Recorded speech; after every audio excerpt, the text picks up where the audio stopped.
Olá, colegas. Hoje é dia 4 de julho e nós estamos aqui contando uma história muito interessante em nome de todos os médicos que tratam de câncer no nosso estado, tanto dos clínicos quanto dos cirurgiões. O Anamnese é um programa que lida com os nossos colegas, conta a história de quem trata a saúde dos outros, às vezes diretamente, e às vezes a gente conta também as histórias paralelas de vida que são sempre muito importantes. Eu tenho uma honra enorme de estar aqui novamente conversando com o nosso colega cirurgião do Hospital de Clínicas, cover do Elvis Presley e basicamente um hit mundial cantando Elvis Presley, Dr. Jefferson Oliveira, que é médico do Hospital de Clínicas e que lá opera bastante câncer. Então vamos pegar essa história que passa do tratamento, da cirurgia, da complexidade, a música com o nosso colega aqui de sindicato. Seja muito bem-vindo, Jefferson. Bom dia, boa tarde, boa noite, amigos, colegas, povo da minha amada Porto Alegre. Eu sou Jefferson Oliveira e está começando mais um... Hoje eu sou convidado do Anamnese. Muito obrigado pela oportunidade. As pessoas nos veem, né? No YouTube, veem vídeos. Hoje em dia, a plataforma do Instagram, bastante seguidor, graças a Deus. E faz show. E muitas vezes as pessoas imaginam que aquilo ali aconteceu de uma maneira completamente orgânica e fisiológica. Existem acasos nas histórias, mas eu acho muito legal quando eu posso contar a minha história para as pessoas e as pessoas conhecerem um pouco mais, né, do médico, formação médica, clínica, do cirurgião que faz oncologia e principalmente, ou não tão principalmente assim, mas secundariamente, da carreira musical, que também é uma coisa fortíssima na minha vida e que começou numa idade deveras tenra. Nós vamos começar pela medicina. Por que medicina? Quando era guri lá, o que te fez fazer aquele vestibular que naquela época era tão difícil? Bom, primeiro que no meu caso em específico, e até tem conhecido que diz que eu deveria proceder do mesmo jeito com os meus filhos, mas eu não tive muita escolha. Para não dizer, eu não tive nenhuma escolha. O meu pai cravou a medicina. Quando eu tinha 9 anos, ele chegou a fazer um contrato, me fez assinar um contrato muito de que eu ia ser médico. E eu sempre tentei fugir disso. Ao contrário, não pensava na carreira de médico para minha vida. A música entrou na minha vida muito cedo. Eu já contei essa história, com 5 anos foi a minha primeira apresentação pública. Eu cantei Nuvem Passageira, do Hermes Aquino, que aliás a gente já convidou para vir no programa Plantão do Rock e não quis. Então, se ele estiver assistindo, ficou o recado, ainda estamos lhe esperando. E eu tinha 5 anos e eu notei que aquilo ali já foi diferente das outras crianças.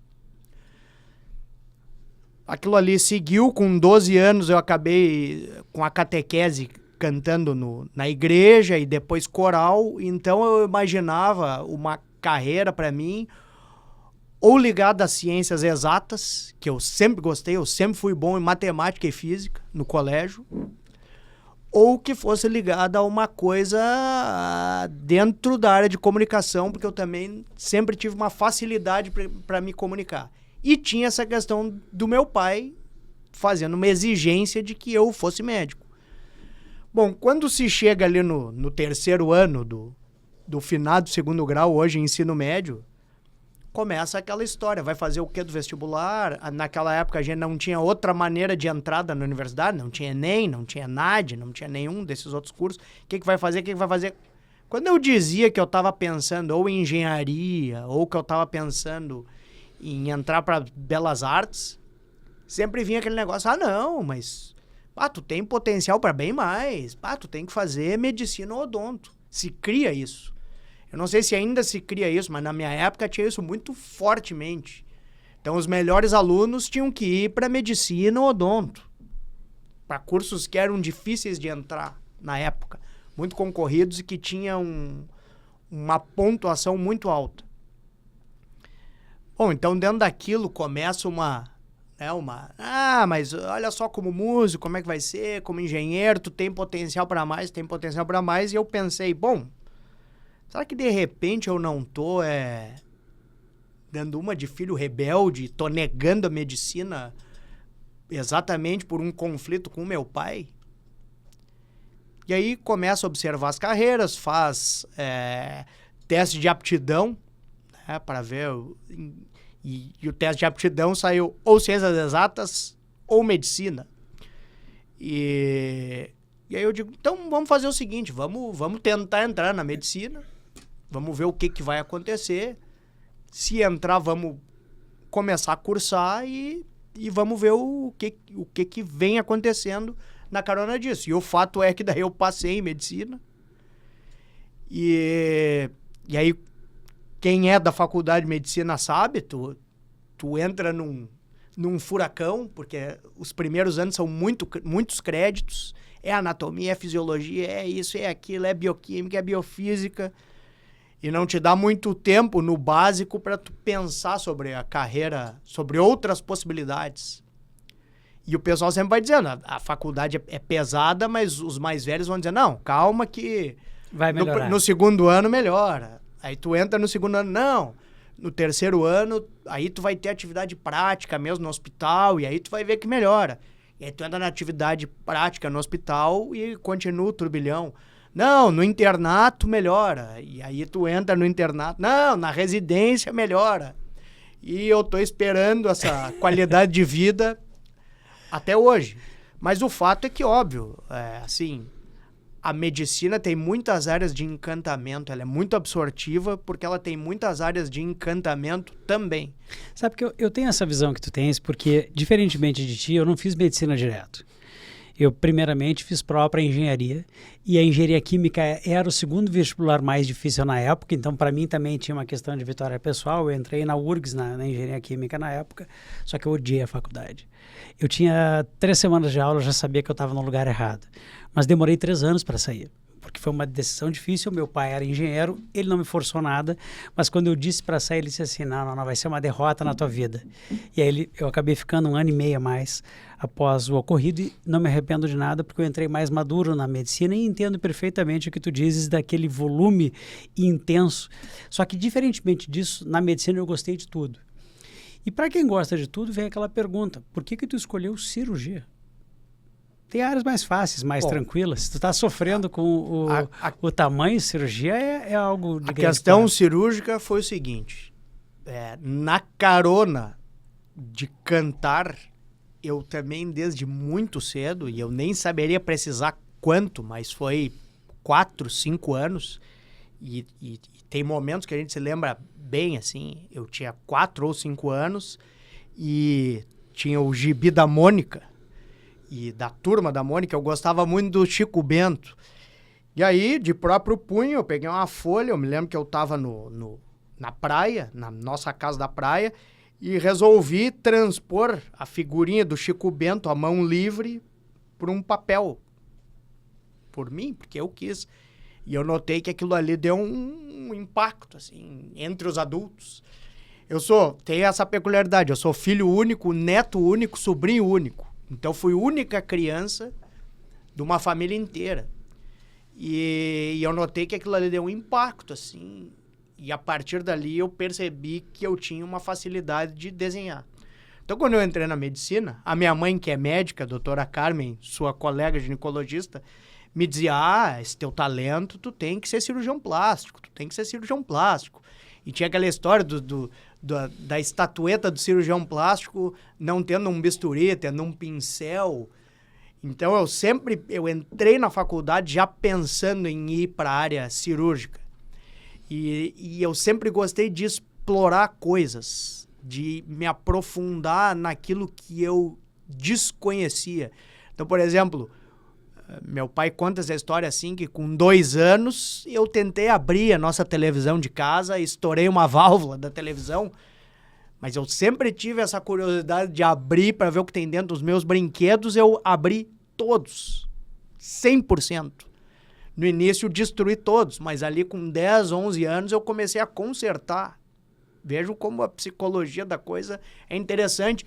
E a partir de 12, 13 anos, acontecia o contrário. Eu consertava os meus brinquedos e depois eu comecei a consertar os brinquedos dos meus amigos. E esse negócio de consertar coisas vem me perseguindo desde sei lá quando. E é outra área que me aprofundei, né? Eletrônica, fui aprender sobre diodo, sobre transistor, o que é um transistor, o que é um circuito integrado, o que é isso, o que é aquilo, o que é um LED. Monto placas na minha casa, eu montei um irrigador para minha casa, para o jardim, porque ninguém se dignava a ir lá regar as plantas. Eu montei um sistema de irrigação que eu bolei a placa para ela funcionar reconhecendo a umidade do solo. Então, eu sempre tive esse negócio de me aprofundar, de entrar, de olhar como é que era dentro. E eu acho que a cirurgia veio nessa carona. Assim, eu nunca tive dúvida de que eu, em sendo médico, seria um cirurgião. Mas tu não fez cirurgia plástica no final das contas? Onde é que tu te meteu na cirurgia? Acabei não fazendo cirurgia plástica, por quê? Primeiro que, para as pessoas que estão em casa e são afeitas à área ou não são afeitas à área, quando eu fui me aprofundar na cirurgia plástica, isso no 3º ano da faculdade, inclusive o Dr. Pedro Martins, que era o chefe da cirurgia plástica da PUC na época, foi muito resistente a eu fazer estágio, porque na época estágios eram só a partir do 9º semestre, e eu estava no 5º semestre. Mas eu fazia estágio antes, hein? Mas na PUC, na época, pelo menos era assim. Então, já comecei a me inteirar da área da cirurgia plástica muito cedo. E aí eu percebi que, ok, tem a parte na cirurgia plástica de se ter noção de estética, do que é estético e o que não é estético. Então, tem um certo lado um pouco mais lúdico, mas a cirurgia plástica, eminentemente, como qualquer área da medicina, ela é uma especialidade técnica. Então, quando o cirurgião plástico ele analisa uma mama, ele analisa um nariz, ele analisa uma face, ele tem que fazer o diagnóstico, ele tem que saber o que está errado, ele tem que saber anatomicamente qual é a parte que ele tem que consertar e o jeito de, entre aspas, consertar aquela situação entra numa parte técnica, como se tira mais uma cartilagem alar do nariz, piramidal, base do nariz, glabela, columela. Então, é uma especialidade eminentemente técnica. E eu vi que eu fiquei com a impressão de que eu não teria a aptidão necessária para entrar na parte comportamental de relação com os pacientes, porque talvez eu fosse ser técnico em excesso. Eu entendo se isso existe. E eu achei que eu ia ter dificuldade nessa área e que, de repente, eu seria um cirurgião plástico mediano, talvez até sem nenhum destaque, exatamente porque eu talvez fosse técnico demais e abrisse mão de entrar para uma área técnica realmente. Então, quando eu estava terminando a residência, foi um ano muito difícil, a residência em cirurgia geral, foi um ano muito difícil fazer essa decisão, porque até então eu tinha feito formação para cirurgia plástica desde o 3º semestre da faculdade e se avizinhava a inscrição na prova e eu tinha vontade de fazer outra coisa. E naquele ano, abriu na PUC a primeira turma de cirurgia do aparelho digestivo do estado. E aí eu fiz a prova e entrei na primeira turma de cirurgia do aparelho digestivo do estado, porque na época eu pensava, vou maturar minha capacidade técnica, vou me tornar ainda melhor cirurgião geral, e depois ou eu sigo nessa minha área, ou eventualmente eu posso, convivendo mais, achar que, não, o negócio é cirurgia plástica mesmo, e faço prova para plástica e tento a formação na plástica. Me conta uma coisa, eu sei o que é um cirurgião de aparelho digestivo, mas para quem não é médico e está nos assistindo, o que é um cirurgião do aparelho digestivo? Bom, a especialidade de cirurgia do aparelho digestivo, apesar de no Rio Grande do Sul ela ser uma especialidade relativamente nova, em São Paulo ela tem muitos anos. Começou lá com o pessoal do professor Pinotti, Henrique Walter Pinotti, que operou o Tancredo Neves na década de 80. Ele já tinha formação na cirurgia do aparelho digestivo, que é um cirurgião que se direciona eminentemente para corrigir e tratar as patologias atinentes ao aparelho digestivo. E lá em São Paulo, isso significava a parte cirúrgica e a parte clínica. Então eu tive a oportunidade de, em 2001, fazer 8 meses de residência lá com o professor Pinotti. E nessa época a gente atendia a vesícula, né? Fazia colestectomia, fazia apendicectomia, outras patologias eminentemente cirúrgicas, mas atendia o paciente que estava em coma hepático por cirrose e tratava, dava lactulose, né? Dava o Ursacol para o paciente sair daquilo, tratava a retocolite ulcerativa, tratava a doença de Crohn, tinha a parte endoscópica, que era muito forte. Então, como eu tinha tido essa experiência em São Paulo, eu pensei, ok, essa modalidade vai se estender para o Rio Grande do Sul e vai ser mais ou menos a mesma coisa. E aí no fim, aqui, a especialidade gastroclínica é muito forte e esse amadurecimento do cirurgião geral para o cirurgião do aparelho digestivo não se processou da mesma forma que se processou em São Paulo. Mas aí eu vou imaginar o seguinte, que a cirurgia de tubo digestivo em si vai incluir desde o câncer de esôfago, passando pelo estômago, pâncreas, cólon, reto, fígado e tal. Ou seja, ela é uma especialidade que não é, parece pelo menos, eminentemente oncológica, mas ela acaba tendo uma intersecção muito grande com a oncologia. Até porque as principais patologias cirúrgicas operadas pelo cirurgião geral e, consequentemente, acaba pelo cirurgião do aparelho digestivo é colestectomia, que é pedra na vesícula, para o público leigo, e cirurgia de hérnia. Ainda são as patologias que mais se opera na área cirúrgica. E então, vesícula acaba sendo o que o cirurgião do aparelho digestivo mais opera.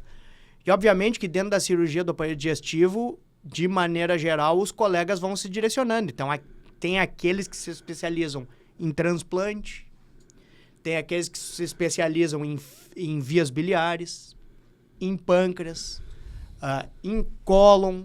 E, hoje em dia, claro, evoluiu para a cirurgia laparoscópica e agora para a cirurgia robótica. E sempre tem essa interface. Logo que eu terminei a residência, eu trabalhei numa equipe no Hospital São Lucas da PUC, com o professor José Eduardo Carvalho, em cirurgia do esôfago. Eu tive a oportunidade de participar de 24 cirurgias do esôfago em menos de 12 meses. E na carona disso, uma outra peculiaridade, fiz formação em Goiás em cirurgia laparoscópica do esôfago. Vim com esse know-how e hoje em dia não faço nada disso, para ver como a vida de vez em quando é estranha. Me lembro que quando eu te conheci, tu operava a mão. Tu operava, basicamente, era melanoma, então tu fazia aquelas cirurgias que são mais complexas, assim, do que parece, uma lesão pequena às vezes e tem algo a mais para fazer. Como é que tu entrou no mundo do melanoma? E aí, como eu entrei no mundo da cirurgia oncológica propriamente dita, quando eu terminei a formação em cirurgia do aparelho digestivo, eu comecei na equipe de esôfago e por uma série de motivos que foram mais políticos do que técnicos, eu acabei não me adaptando na equipe e saí. Justamente nesse período, o Hospital São Lucas da PUC carecia de alguém que fizesse de uma maneira mais organizada o linfonodo sentinela para o melanoma.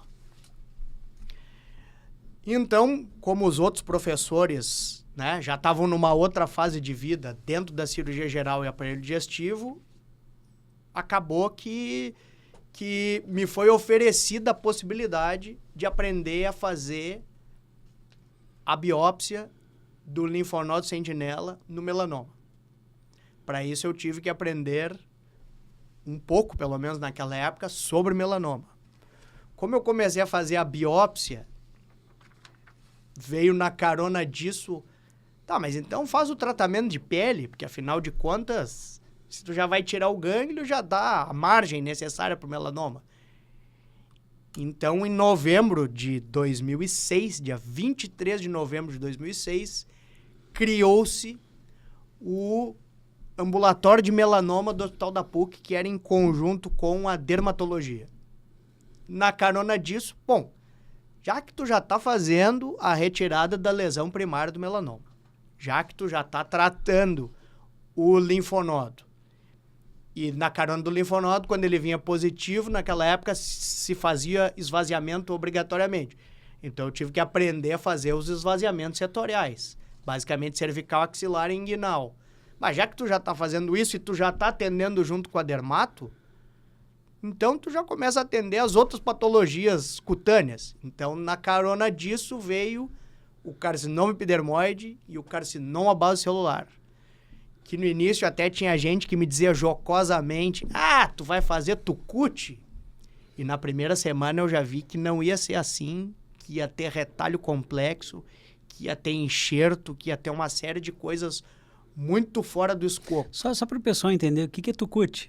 Tucute é a exere sutura, é anestesiar, são as pequenas cirurgias com anestesia local de retirada de pequenos tumores. Enfim, como eu estava fazendo pele, eu estava fazendo esvaziamento e eu estava já me inserindo numa parte mais de reconstrutiva, eu herdei os sarcomas junto.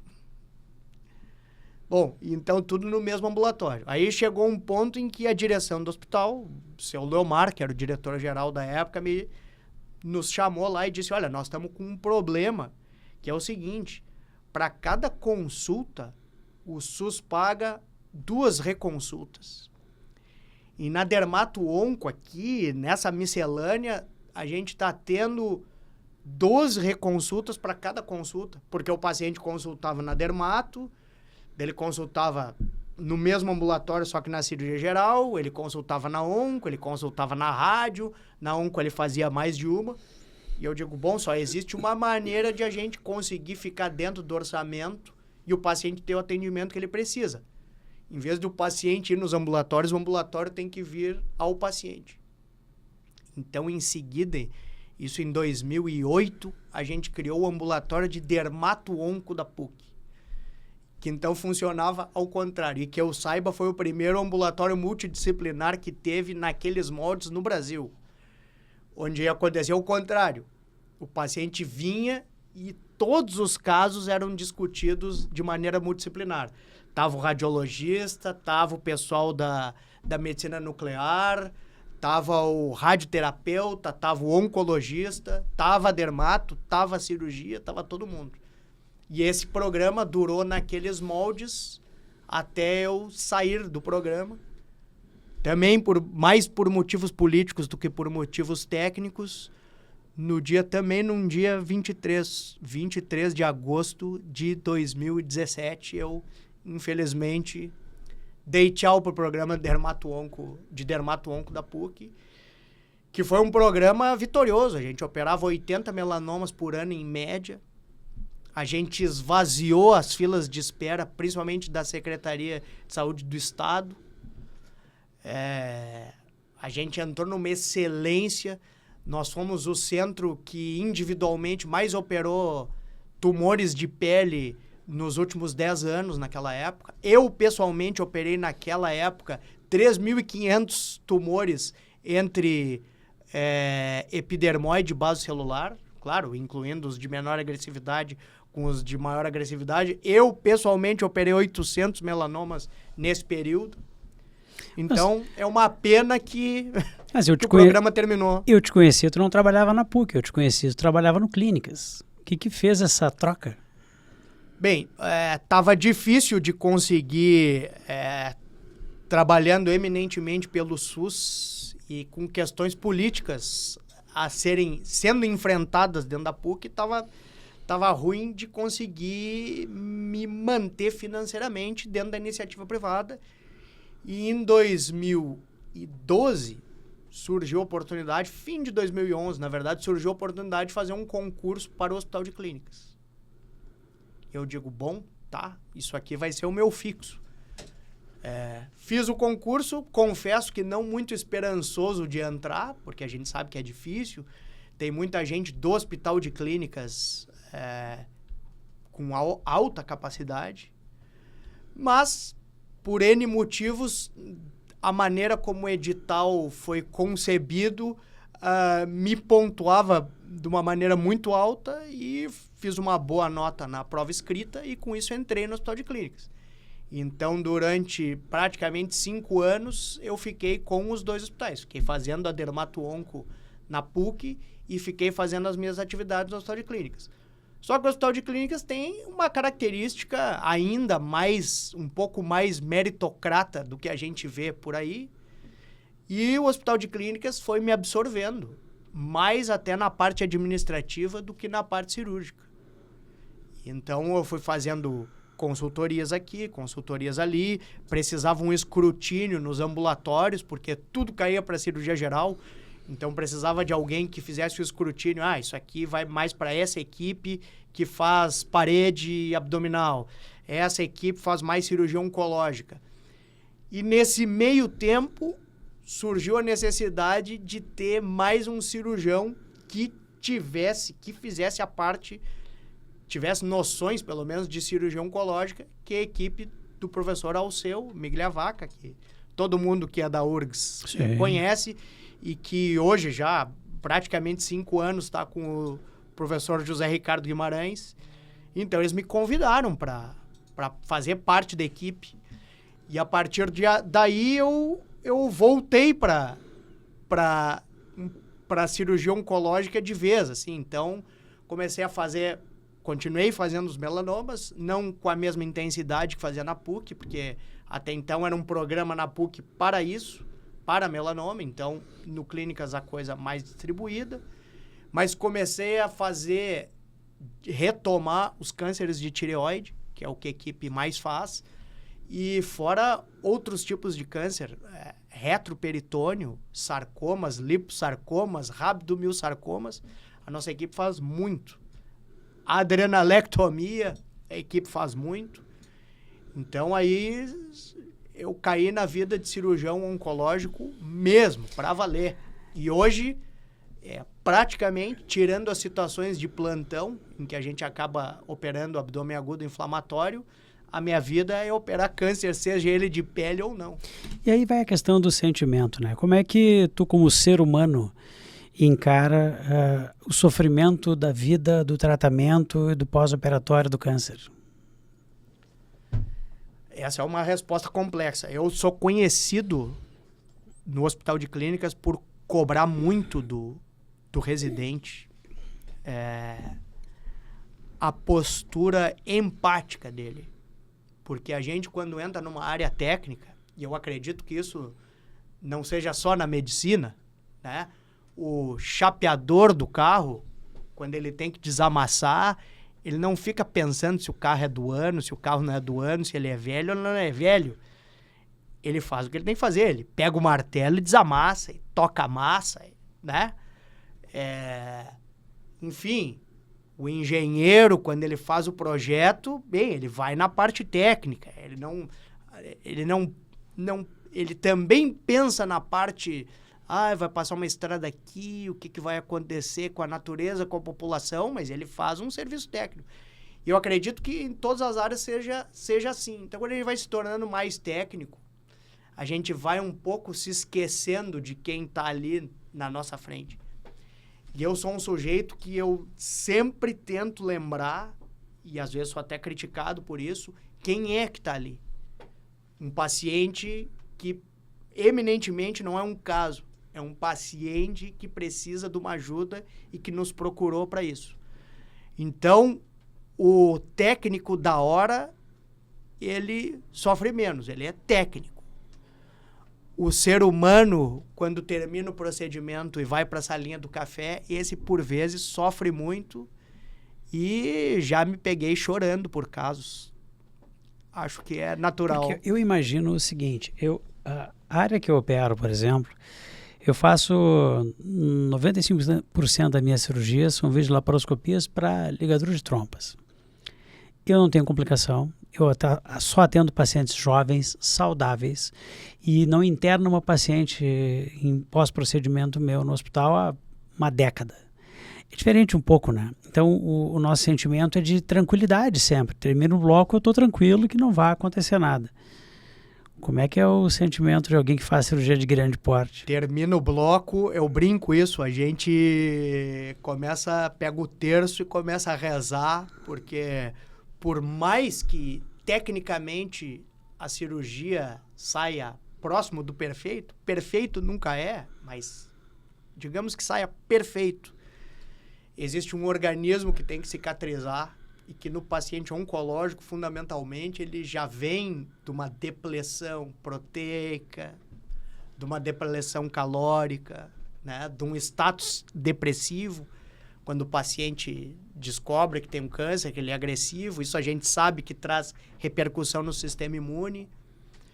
Então, por vezes, embora tecnicamente a cirurgia seja próxima do perfeito ou perfeito, a anastomose pode não vingar, não se processar, a sutura pode abrir, uma ligadura pode se soltar, pode sangrar, por vezes a gente passa por isso. E aí eu vou te perguntar uma coisa. Conviver com a vitória é muito fácil. Como é que tu convive, como é que tu ensina os teus alunos, os teus residentes a conviver com as eventuais derrotas, porque elas vão acontecer? Bom, eu vi uma entrevista do George Clooney dizendo que com a vitória a gente não aprende nada. A gente só aprende com a derrota. Eu acho que se a gente tiver maturidade, isso é muito do futebol, para mim.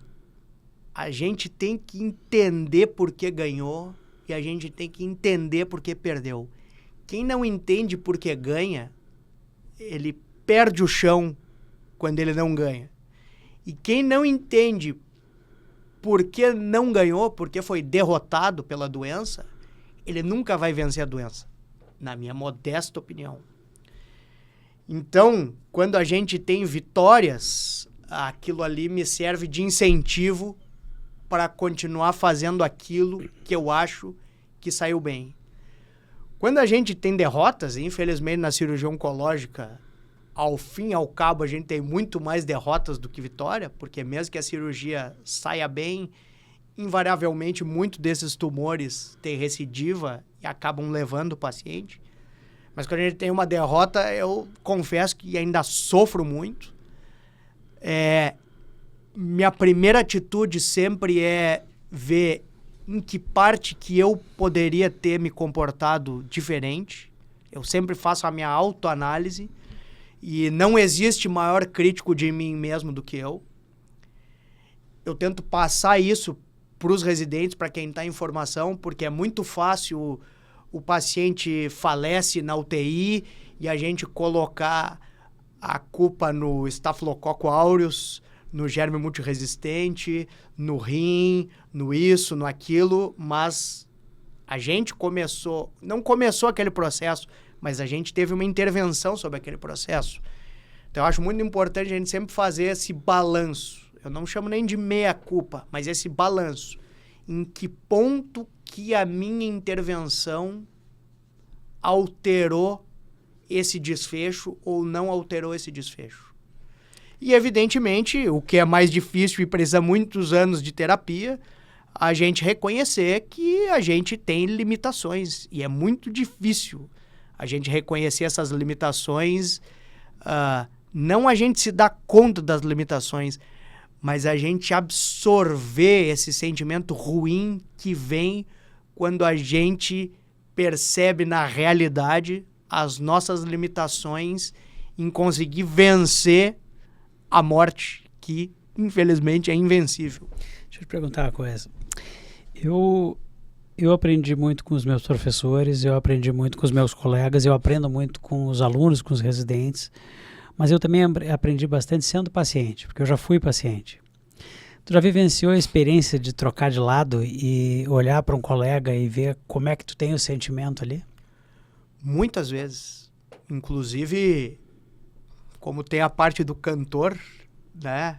Muitas vezes eu vou no otorrino e eu faço laringoscopia de rotina para ver como estão as cordas vocais, e já tive que operar corneto, já tive que operar cisto de corda vocal, já me coloquei na posição de paciente muitas vezes. E acho que existe Primeiro, eu não conheço um colega que tenha tido qualquer tipo de déficit de atendimento, para não usar a palavra falha, que tenha tido déficit de atendimento de uma maneira pensada e proposital. Eu acho que 90, 95, talvez 99% dos colegas que eu já tive a oportunidade de ser paciente e dos que eu conheço, eles sempre querem fazer o melhor. Por vezes eu acho que o mecanismo de defesa das pessoas, que é aquilo que a gente nem se dá conta, eventualmente fazem a gente feito um ponto cego do carro, né? Por vezes fazem a gente talvez não enxergar, e às vezes eu percebo que tem colegas que acabam negligenciando situações, sejam elas técnicas ou comportamentais. Às vezes o colega podia ser um pouco mais fraterno, às vezes o colega podia se antecipar a uma situação que perceptivelmente vai acontecer. Então, enquanto paciente, eu percebo isso, mas graças a Deus, graças ao destino, graças a energias, enfim, o pessoal aí nomine como quiser, 99% das vezes, eu peguei colegas que se assemelhavam na conduta comigo e fiquei muito satisfeito. Como é que é o Elvis na tua vida? Bom, o Elvis na minha vida, eu sei que a gente já está estourando, a Cláudia já está fazendo sinal há horas que o programa terminou. Como foi o Elvis na minha vida? Bem, o Elvis Presley, eu que sou nascido na década de 70 e uma criança na década de 80, obviamente que o Elvis Presley, por ter sido o rei do rock e ter morrido jovem, ele foi uma grande influência, acho que em todo mundo que viveu aquele período. Mas a indústria fonográfica, como eu já falei em outros programas, precisava se reinventar. Então, a minha adolescência foi uma adolescência em que o Elvis Presley ele foi colocado num segundo plano pela indústria fonográfica, exatamente para florescerem outros artistas, como o Guns N' Roses, como o América, como OMD, Pet Shop Boys, o pessoal do grunge e tudo aquilo que surgiu na carona do Elvis Presley. Então, o Elvis Presley não foi um artista que foi tão presente assim na minha adolescência e na minha idade adulta jovem, e ainda mais que na minha idade adulta jovem eu já era médico, batalhando, e a música ficou 15 anos afastada da minha vida, o violão nem pegar o violão. Pois bem, só que houve o relançamento do 68 Comeback do Elvis Presley, numa época em que, em DVD, numa época em que a MTV estava fazendo vários acústicos com artistas, até o acústico MTV do Rio Grande do Sul. E aí eu olhei aquele 68 Comeback do Elvis e disse, mas isso aí é um acústico. Tinha a aura do acústico. E aí o Elvis, naquele acústico, no período que a gente vivia, ele não ficou tão demodé, né? Ele parecia uma coisa atual. E a partir daí eu comecei a me interessar de novo na carreira do Elvis Presley. E comecei a fazer uma imersão verdadeira na carreira do Elvis Presley e comecei a conhecer o artista Elvis Presley.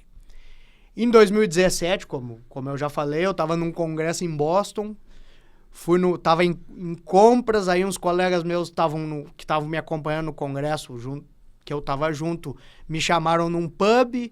Quando eu cheguei no pub, tirei a touca, fiquei parecido o topete do Elvis Presley. E a partir daí, tu que canta, tu podia cantar Elvis Presley. Eu dizia, mas eu não tenho nem a voz do Elvis Presley, nem sou parecido com Elvis Presley. E essa ideia acabou se tornando uma ideia na época esdrúxula, mas não ficou abandonada. Aqui no Plantão do Rock, entrevistando o Dr. João Marcos Riso, que é a nossa figura cativa no Sala de Prescrição, ele disse, olha, tu podia fazer o momento Elvis do nosso show, né? Faço. Imaginei, de brincadeira, faço. Então nós ensaiamos 3 músicas. E a partir dali, além de entender o artista que era o Elvis Presley, a profundidade da obra, porque foi um cara que cantou múltiplos tipos de música, múltiplos ritmos, com múltiplos artistas, eu comecei a ver qual era a complexidade técnica de cantar como Elvis Presley, porque todo mundo acha que o Elvis Presley é fácil, é só botar a língua pra trás e impostar a voz e cantar I want for the money.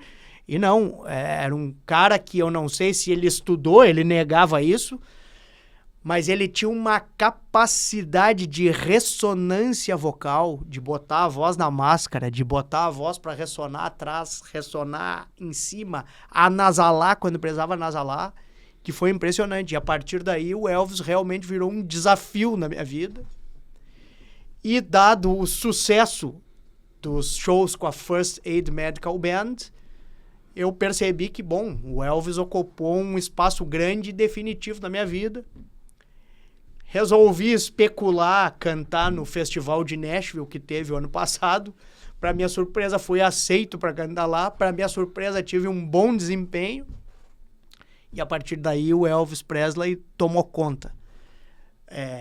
Mais por admiração técnica daquilo que eu continuo buscando, do que por uma admiração idólatra do personagem. Até porque, quando a gente se aprofunda na biografia do Elvis, a gente percebe que, como todo ser humano, ele também tinha o seu lado nebuloso e pior explicado. É uma pena não podemos continuar mais tempo. É uma felicidade poder contar contigo aqui, Jefferson, no nosso programa Anamnese. E é importante falarmos sobre seres brilhantes. Um indivíduo brilhante na oncologia, na cirurgia, um indivíduo brilhante no canto, em sendo um cover do Elvis, um indivíduo brilhante do ponto de vista ético, que eu tenho o prazer de conviver muito proximamente há muitos anos, lutando por você, médico. Muito obrigado. Bondade. Mas eu só queria chamar a atenção que agora no dia 9 de julho é o Dia Nacional do Oncologista e no dia 17 de julho é o Dia Nacional do Cirurgião Oncológico. Eu não sou um cirurgião oncológico de formação clássica, que fez residência em cirurgia oncológica, mas por força do destino, como eu relatei aqui, me tornei um cirurgião oncológico na prática, né? Então eu quero mandar um abraço para todos os oncologistas na hora de me despedir e para todos os cirurgiões oncológicos que fazem aniversário esse mês. Um beijo, um abraço, tamo junto. Um abraço, tchau, tchau. Até o próximo programa Anamnese.